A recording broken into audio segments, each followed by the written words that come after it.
Good morning and welcome to Rising. We have a packed show today. Robby, what do we have? Deputy Newsweek opinion editor Batya Ungar-Sargon is here with us to discuss more of the details surrounding Jeff Zucker's exit from CNN. Later, Colin Rogero and Rena Shah will join us for Team Rising to break down former Vice President Mike Pence's response to President Trump's statements that he could have overturned the results of the 2020 election. Before we dive into that, over the weekend, a horrible video from police body camera footage surfaced that showed a Minneapolis SWAT team shooting and killing a 22-year-old man, Amir Locke. The police were executing a search warrant involving a homicide. However, Amir was not named as a suspect. Police entered on the basis of a no-knock raid and claimed it was because he had a gun, which Amir legally owned. The footage, which as a warning is very graphic, shows Locke appearing to be asleep on his friend's couch when police barged in. Locke stirred awake from the sound of the cops' entry with his hand on the barrel of a firearm. Officer Mark Hanneman then shot Locke 3 times. These no-knock warrants have deadly consequences. Many critics say it's ripe for abuse. Interim Minneapolis Police Chief Amelia Huffman initially said that Hanneman shot Locke because Locke pointed his gun in the direction of officers, but the footage released by the government appears to contradict that. Locke's gun was pointed to the side. His hand was on the barrel of the weapon, not the trigger. This all happens in about 6 seconds. Public defender at the Legal Aid Society and New York City lawyer Olayemi Olurin is here with us to discuss. Welcome. Good morning. Thank you for having me. Thanks so much for joining us. Obviously, this is just hard to watch. It's just a couple seconds, but when I see what the video shows, I'm struck by how different it is from what they said. Right? They do not announce their presence first. They storm in, and then while they're storming in, after they've already opened the door, they say police. They're on him in a second, and he is disoriented and waking up. Has a gun that he's has in his hand, but is not. It doesn't appear to be pointed specifically at any one officer, and then they kill him. What's your reaction to what you see in that video? I'm not shocked, but I am heartbroken. This continues to happen, right? What we see happen to Amir Locke, we've seen happen in a variation of ways, whether it be Philando Castile, whether it be Breonna Taylor, we've seen a variation of this. And it leads us to this conversation, do Black people even have gun rights in America? And I would posit no. If we've seen time and time again, people are killed by police, whether they're holding a cell phone, they're holding CDs, they're holding cigarettes, they're holding nothing, and they say they're holding a gun. This doesn't shock me, but it took them within seconds, to take away the life of a 22-year-old boy who was not listed on the warrant. He is not the target of the raid, and now his life is gone. And for why? And I think we need to talk about this being a real problem. This isn't just something that happens when the media covers it or when the media stops. Over 1,100 people were killed by the police last year. Only over 1,100 people were killed by the police the year before that. So I say, if this shocks you, if George Floyd outrages you, if Breonna Taylor outrages you, if Philando Castile outraged you, what do we do? Where do we go from here? Well, can you talk about what a no-knock warrant is, what a no-knock raid is? In a no-knock warrant, they don't have to announce their entry, which is something that has been drawn under criticism repeatedly, especially after what happened to Breonna Taylor. But it's when police have a warrant and they enter your home without announcing their presence or without knocking. And as you see, it leaves people alarmed and outraged because they think someone's breaking into their home, especially if you're literally in a sleep. Right. And Radley Balco, who's a journalist who's a former colleague of mine, former colleague of Robby's. Yeah, right, yours too, yeah. He spent years working on this one case in Mississippi where a man was on death row for being woken up by police, barging into his bedroom, and he shot and killed one of the officers who was coming in. So it's not always the defendant or the people being investigated who are the ones that die as a result of this. Sometimes police officers get killed as a result of this too. He got put on death row, largely through Radley's reporting, actually, and some courageous legal work. After I think decades, he was exonerated in that case because finally they acknowledged that you're in bed, you don't know who's barging into your room. And it is self-defense. It's deeply tragic whenever somebody dies on either side of that, but it's also expected.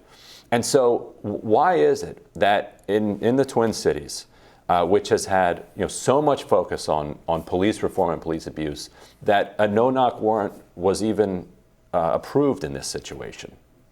Because this is how policing is being conducted all over the country. We're focusing on the Twin Cities, and it seems outrageous because there was just so much international attention on what happened to George Floyd, what happened to Dante Wright, these kinds of cases. But this is happening everywhere across the country, and I think that's the important thing to recognize. And people shouldn't have to go through this. People shouldn't have to be subject to the idea that someone can enter your home and they can have a gun, they can have not announced themselves, and you're not even allowed to be afraid. The people who voluntarily force their ways into your home, and now they're afraid they have to shoot you. And then if you manage to survive, now you have to spend years of your life fighting the case in jail, in prison, and that's if you beat it. That's if you beat it. Because how many people are, unlike the person that you just said was exonerated, that we don't even know about, right? How many people are sitting in jail for situations like this, or how many people have lost their lives?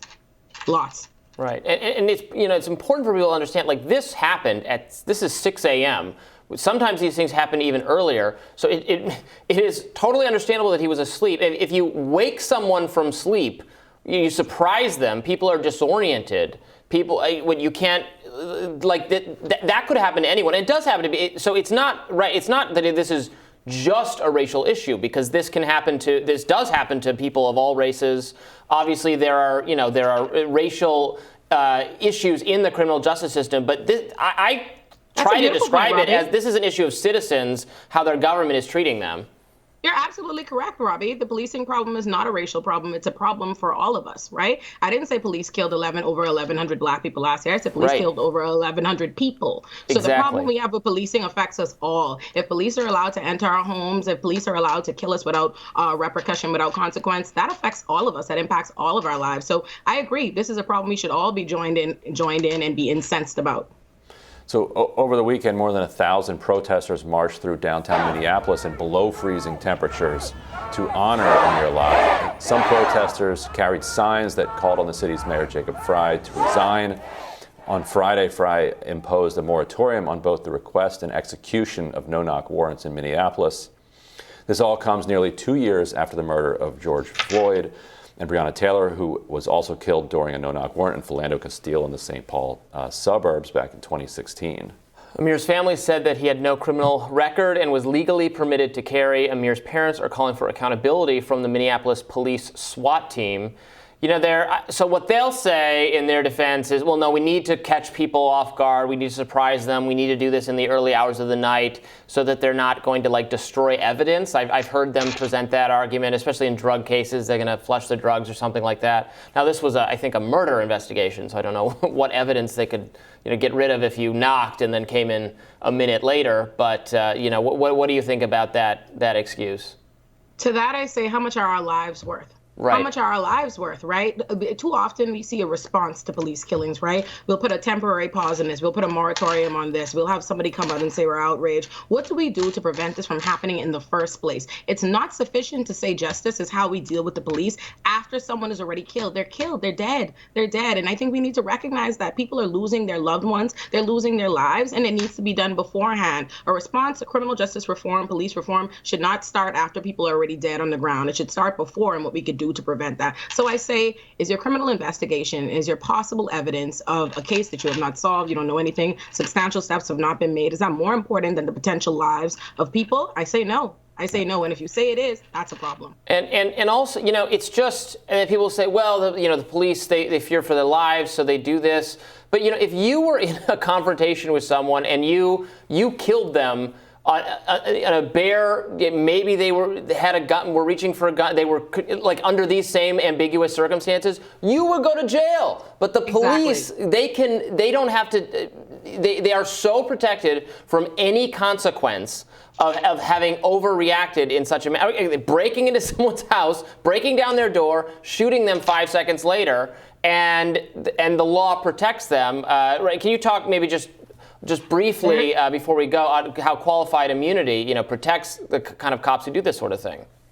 Qualified immunity continues to protect police officers from being sued and being held criminally and civilly liable for what they do, while also still allowing civil suits to go on that causes the state to basically, citizens and taxpayers are paying for what is continued police brutality. And I say this, Robby, there is no other person, there's no other job in this country where I can voluntarily choose to enter your home without getting permission from you, without consent. I chose to be put in these circumstances. I entered the home, and within seconds of entering your home, I say, I am so afraid, I have to kill you. You chose that. You created the peril, and that would be how the law would look at it in any other circumstance.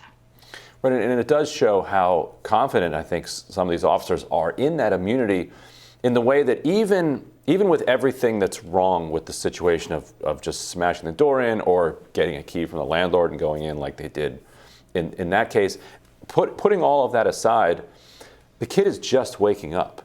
Like, officers easily could have just tackled him. Like, right. Not to say that they should have been there in the first place. Right. There are other ways to handle that. But once they're in that situation, you easily can see dozens of ways where that works out without anybody getting killed. And they didn't choose that. They chose instead. And that begs the go question. ahead. I see. Yeah. And that begs the question, why? Why? Why is your first resort to kill someone, right? You see this boy, he's literally asleep under a blanket. Why is your first inclination to walk in a home and shoot first? Like, you see something, you think you may have seen a gun on the side, you think you might see this. There's no reason to believe that you're in danger yet. Why is your first option not to de-escalate this? There are lots of places you could shoot somebody. Let's even pretend they needed to shoot him. They shot him 3 times. Yeah. 3 times. They shot him 3 times fatally. Why is that the way? Right, and then the officer who shot Philando Castile was acquitted. So, the officer who killed George Floyd was not.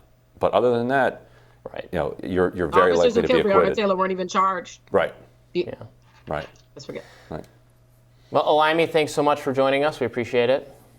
No problem. Thank you for having me. Bye, everybody. Bye. Coming up next, we'll tell you what's on our radar. Stick around for that.